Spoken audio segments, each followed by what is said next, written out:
My daughter-in-law spent 9 years turning my son against me. She kept me at a distance, preventing me from watching my granddaughter grow up. Then, after I sold my restaurant for $62 million, she showed up on my doorstep with a suitcase and a practiced smile. "We need to move in, Dad," she said. "Lily would love to have her grandfather close." I looked her straight in the eyes and said 4 words that made that suitcase hit the ground. "Stay with me until the very end and drop a comment telling me which city you're watching from. I'm curious to see just how far this story has traveled." My name is Walter. At 67, I've come to understand that the deepest wounds aren't delivered by strangers.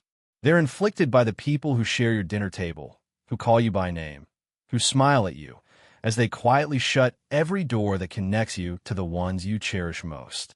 My whole life revolved around the restaurant business. Starting at 16, I was washing dishes at a diner in Savannah, Georgia. I climbed the ladder to line cook, then head chef, and eventually owner. By the time my son Daniel was born, I was running a small southern kitchen on the corner of Broughton and Jefferson, a place that smelled of biscuits and black pepper from sunrise to sunset. His mother, Ruth, would bring him in on Saturday mornings and sit him on the counter while I prepped. He'd sneak bits of cornbread and wave at the regulars like a little politician. Those years were the best of my life, though I didn't realize it at the time. Ruth passed away when Daniel was 19, taken by ovarian cancer. Just 11 months from diagnosis to the end. I won't linger on that part of the story. Some grief doesn't need a public audience. What I will say is that losing Ruth brought Daniel and me closer than most fathers and sons ever get. We were each other's support. He'd come home from college on weekends to help me in the kitchen. Every Sunday, without fail, we had dinner together. Just the two of us at the same table where Ruth used to sit. He met Renee at 24. She was sharp, pretty, and knew exactly what she wanted and how to ask for it. Qualities I initially admired. She charmed me the way practiced people do. She called me Mr. Walter with a sweetness that seemed genuine. She complimented my cooking every time she came to dinner. In front of me, she'd tell Daniel how lucky he was to have a father like me. I believed every word. The first sign was so subtle, I thought I'd imagined it. Daniel and Renee had been together about 8 months when I suggested the 3 of us drive up to Tybee Island for the long weekend, a tradition Daniel and I had with Ruth. Renee smiled and said it sounded lovely.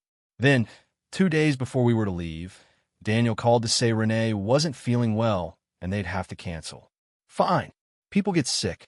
I went alone, walked the beach, thought of Ruth, and came home Sunday evening without a second thought. But then it happened again. A birthday dinner I'd planned for Daniel, just the 3 of us, suddenly became a dinner for one because Daniel had to help Renee with something for her mother. A fishing trip I'd invited Daniel on, he'd been fishing with me since he was 6, was canceled because Renee had already made plans and bought tickets for that weekend. Every cancellation came with a reasonable excuse. Alone, each one was believable. Together, they painted a picture I was too hopeful to see. They married when Daniel was 26. I paid for the wedding, happily, because Daniel was my only child and I wanted the day to be everything he deserved. I danced with Renee at the reception and told her I was glad she was now family. I meant it. My granddaughter Lily arrived 14 months later, 7 pounds, 4 ounces, born on a Tuesday morning in March. She had her father's dark eyes and her grandmother Ruth's stubborn little chin. I drove to the hospital the moment Daniel called and held that baby girl for 20 minutes while nurses came and went and Daniel took pictures. I whispered to her, so only she could hear, that her grandmother would have been so proud, that I would always be there, that she would never have to face anything alone. Renee watched me from across the room. She smiled when I looked up, but something behind her eyes had gone very still. The changes started within months. When I visited and picked Lily up, swinging her gently and making her laugh as grandfathers do, Renee would appear with a careful expression. "She just ate, Walter. We don't want her getting motion sick." When I brought Lily a stuffed bear for her first birthday, Renee mentioned in front of other guests that she was trying to limit plastic toys for environmental reasons. The bear was fabric. I didn't correct her. When Lily was almost 2, I overheard a conversation I was never meant to hear. I'd arrived early for Sunday dinner and let myself in, as I always did, as Daniel had told me to. I was in the hallway hanging my jacket when I heard Renee in the kitchen, her voice low and certain. "He overstimulates her every single time he's here," she was saying. "Have you noticed? She cries for an hour after he leaves." Daniel's voice, softer, uncertain. "She's two, Renee. She cries anyway." "I'm just saying what I observe," Renee replied. "I'm not attacking your father. I just think we should be more intentional about the visits." I hung my jacket and walked into the kitchen, not saying a word about what I'd heard. I sat down, ate dinner, played with Lily on the floor afterward, and drove home telling myself it was nothing, that Renee was a new, protective mother, that it would pass. It didn't. Lily's second birthday party was at their house, a Saturday afternoon with a dozen children and parents filling the backyard. I was there early to help set up. At some point, Lily came running to me with frosting on her face, arms up in that universal toddler gesture for "hold me," and I picked her up without thinking, as I'd done 100 times. Renee crossed the yard in about 4 seconds. "Walter, she gets really clingy when people hold her too much. It makes the transition harder at bedtime." I put Lily down. She immediately reached her arms up again and said, "Pop, pop." I looked at Renee. She smiled. I stepped back. That night, Daniel called me. His voice had that careful quality. It had developed, measured, as if he were reading from someone else's script. "Dad, Renee and I have been talking. We think it might be better if your visits were a little more structured for a while, just so Lily has a consistent routine." "Structured how?" I asked. "What does that mean?" "Just, scheduled in advance so we can prepare her." "Daniel, I've been coming to dinner on Sundays since before Lily was born." There was a silence. "Then I know, Dad. This isn't permanent. We just need a little space to figure out our parenting approach." Space. I turned that word over in my head for a long time after we hung up. We need space. As if I had done something that required distance. As if loving my granddaughter too much was a problem to be managed. Sunday dinners became monthly, then sporadic. Calls replaced visits, then calls became shorter. Eventually, Daniel started letting them go to voicemail and returning them the next day with quick, distracted energy, like a man ticking off a box.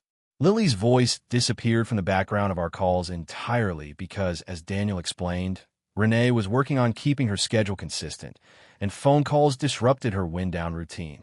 She was 3 years old. I tried everything a reasonable man could.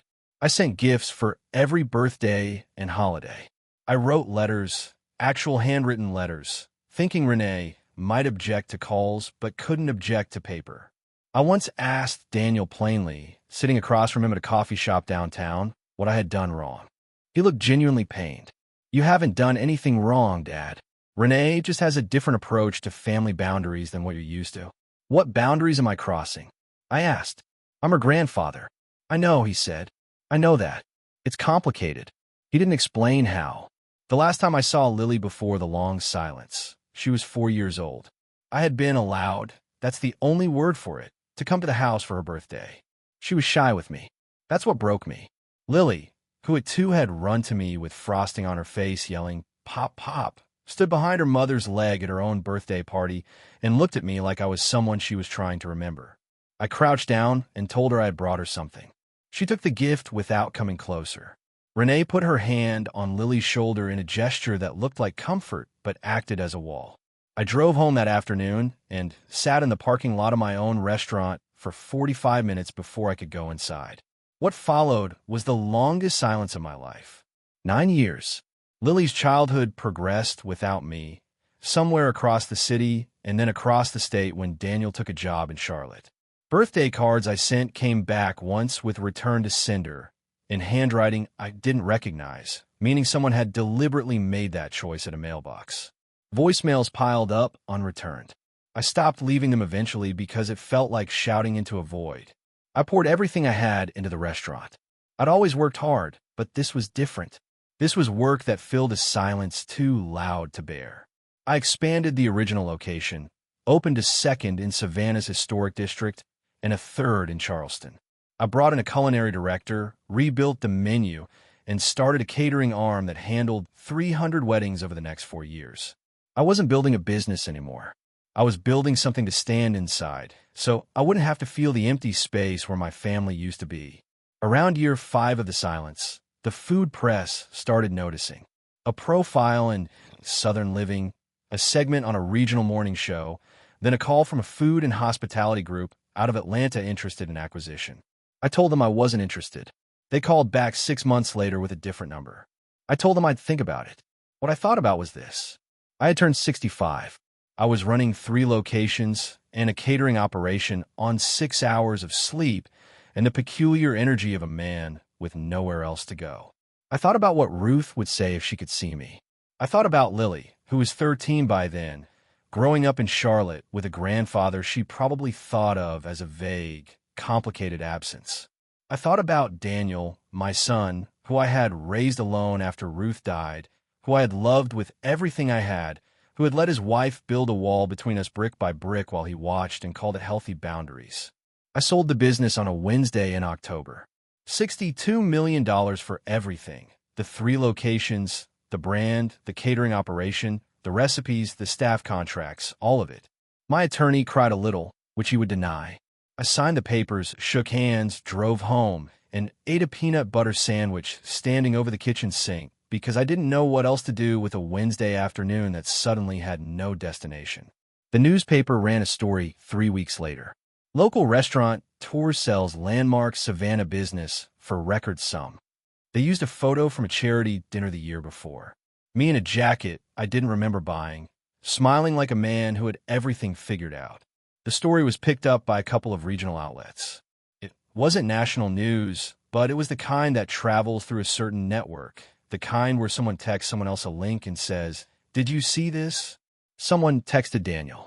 He called on a Sunday morning, the first call he'd initiated in 4 years. His voice was warm in a way that took me a moment to place, and then I recognized it. It was the voice he used when he wanted something but wasn't ready to say it yet. "Dad, it's so good to hear your voice. How are you doing?" "I'm fine, Daniel." A pause. "We've been thinking about you a lot lately. Renee and I both." "Have you?" "Yeah. I feel like things got away from us, you know? Life gets busy and you lose track of what matters." I let the silence sit. "Lily has been asking about you," he said. I genuinely didn't believe that, but I kept it to myself. "She has. She found some pictures from when she was little with you in the kitchen. She wanted to know who you were." That landed somewhere tender, the idea that my granddaughter had found photographs and not recognized my face. I pushed through it. "I'd love to see her sometime," I said carefully. "That's actually something we wanted to talk to you about," Daniel said. "We'd love to come down. Renee and me and Lily. Spend some time, if that's okay." "Of course," I said. "Come down. Maybe we could look at some houses while we're there," he added too quickly. "Renee's been saying Charlotte doesn't feel right anymore. Savannah always felt more like home." There it was. They arrived on a Saturday in September. Daniel and Renee and Lily, now 13 years old and almost as tall as her mother. I stood at the door and looked at this child I had last held when she was 4. She had Ruth's chin still, dark eyes from Daniel, and a cautious expression that children develop when adults have made their world unpredictable. She said, "Hi, Grandpa Walter," in a voice that was careful and polite and quietly broke my heart. Renee hugged me at the door like we'd seen each other last month. She smelled expensive. She looked around my house with the particular appreciation people perform when they're calculating square footage. "This place is beautiful, Walter. You've really made it something." "Thank you," I said. "Comin." We sat in the living room, the 4 of us, and the conversation drifted like a boat with no wind, circling, going nowhere. Daniel talked about Charlotte with a kind of exhaustion that suggested he genuinely was unhappy there, which I believed. Renee talked about Lily's school and how the academic environment wasn't the right fit, which may or may not have been true. Lily sat on the end of the couch, looked at her phone, and occasionally looked up at me with an expression I couldn't quite read, like she was trying to solve something. Then Renee set her coffee cup down and leaned forward, hands clasped, the posture of someone who has rehearsed a conversation. "Walter, we want to be honest with you. We've been going through a hard season financially. Daniel's firm restructured, and it's been a lot. And we know that you've had this incredible success, and we hoped, that maybe this could be a moment for us to come back together as a family. Lily needs her grandfather. We both see that now.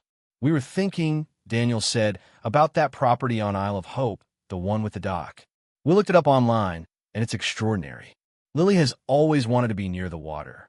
It would be a real fresh start for all of us. I looked at my son. I looked at Renee.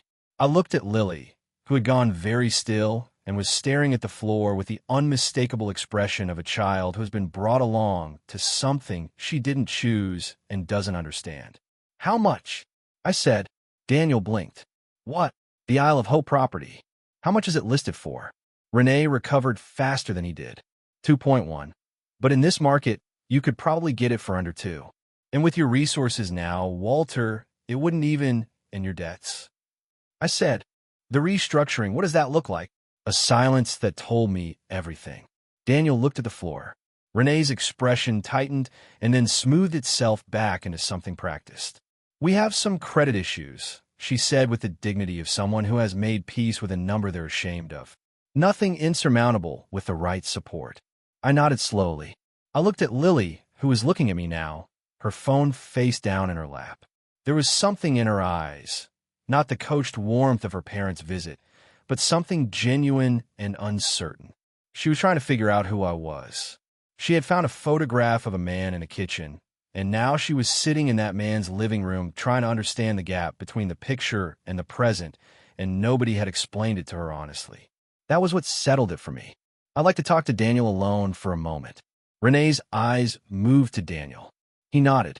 She took Lily by the hand and guided her to the back porch. When they were gone, Daniel looked at me with the face of a man who has been carrying something heavy for a long time and knows the moment of reckoning has come. Tell me one true thing, I said. He was quiet. Then, she told me you were trying to turn me against her. In the beginning, she said the trips to Tybee Island, the fishing, all of it. She said it was you trying to compete with her for my attention. And I was 24 and I was in love, Dad, and I believed her. And Lily, he closed his eyes. Renee said Lily was too attached, that it wasn't healthy for a child to need her grandfather that much, that you were filling a hole that should be filled by her parents. He paused. I asked her once, maybe 4 years in, if we could let you come at Christmas. She cried for 2 hours, said I was choosing you over her and the baby. I didn't ask again. Did you know? I said, when you drove down here today, did you know this visit was about the money?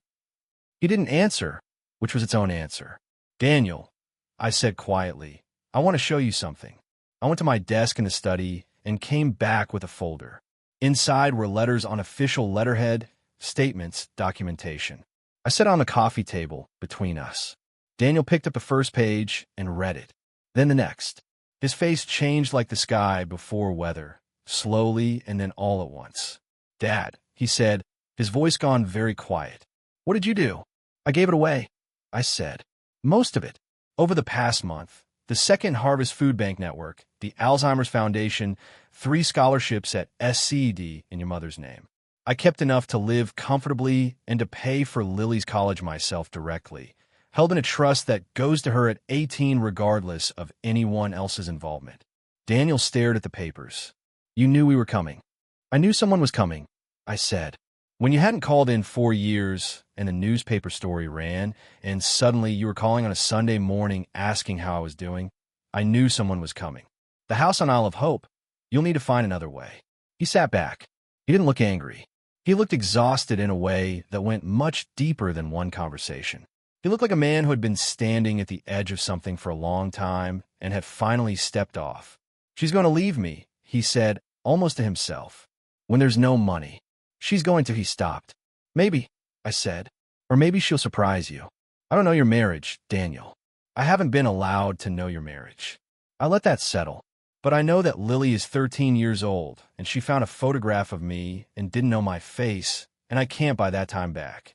I couldn't buy it with $62 million, and I couldn't buy it with 200. So I chose to do something with the money that Ruth would have been proud of, something that helps other families stay together instead of pulling them apart.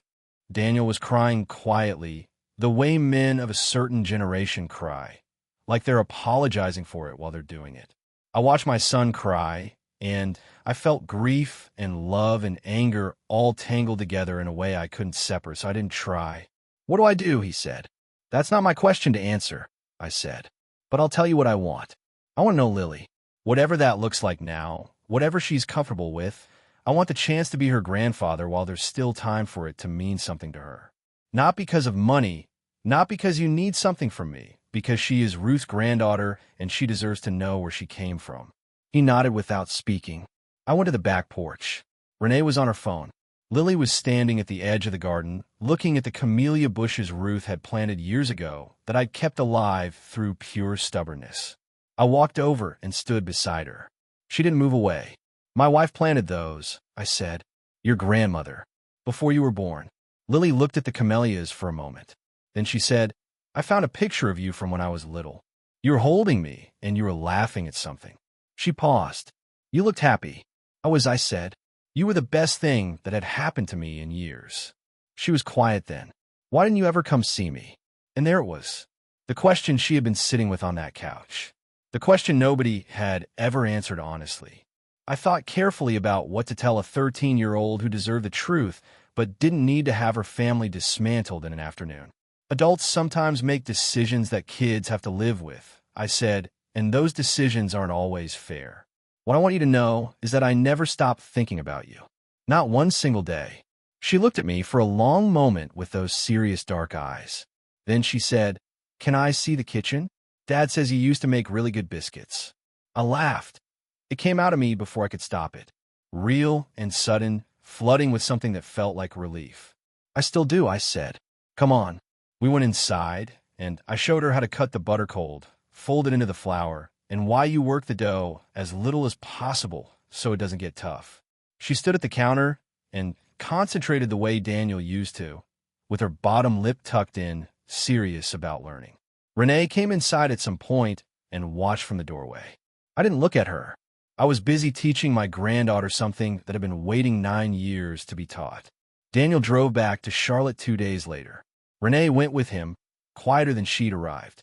Lily asked if she could stay for the week. Renee said no, but when they reached the car, Lily turned and came back and hugged me quickly, fierce and brief, the way teenagers hug when they mean it but don't want to make a production of it. "I'll text you," she said. "I like that," I said. She texted me that Thursday a photograph of a biscuit she had attempted on her own at home. It was lopsided and probably underbaked, and it was the most beautiful thing I had seen in 9 years. I don't know what happens next in Daniel's house. I don't know what Renee will do when the bills don't have my money behind them anymore, when the easy solution she drove 300 miles to collect simply isn't there. That's not my problem to solve, and I've made peace with that. What I do know is this. Lily is learning to make biscuits. She texts me on Thursdays. She asked last week if she could come to Savannah for spring break and spend a few days in the kitchen. I said yes before she finished the question. Ruth's camellias are blooming early this year. I've been eating dinner at an actual table instead of over the kitchen sink. Some mornings I drive down to the water and watch the boats come in and think about how much life is left and what I want to do with it. The money is gone, most of it, and I sleep better than I have in 9 years. Here is what I want you to understand. You have listened to all of this. People like Renee count on love making you weak. They count on your longing for family making you desperate enough to accept any terms, pay any price, swallow any indignity just for a chance to be let back in. They calculate the cost of your grief and name their price accordingly. What they don't account for is the possibility that at some point, after enough years and enough silence, a man might decide his dignity is worth more than their terms. That the money means nothing if the only way to use it is to buy access to people who should have loved him freely. That the best thing he can do with a fortune built out of loneliness is turn it into something that outlasts the people who caused the loneliness in the first place. I lost 9 years with my granddaughter. I can't get those back. But I'm here now, and so is she. On Thursday afternoons, my phone buzzes with a photograph of whatever she's been trying to cook, and I write back with exactly what she did right and one small thing to try differently next time. It's not the story I wanted to live, but it's the story I chose to finish, and sometimes that's enough. Now I want to hear from you, friends. Have you ever loved someone so much that another person used that love against you? Have you ever had to choose between what you wanted and what you deserved? Leave your story in the comments below and tell me which city you're watching from. I want to know how far this has reached. And when you're done here, there are 2 more stories waiting for you at the end of this screen, stories this community has made into favorites, and I think you'll understand why. Thank you for staying with me until the end. Sometimes the greatest power we have isn't in holding on. It's in choosing what to let go. Walter didn't win by keeping his money or by forcing open a closed door. He won by refusing to let grief hollow him out completely, by showing up at the kitchen counter with his granddaughter and teaching her something real. The people we love are worth fighting for. The way we fight matters just as much. A small note for you.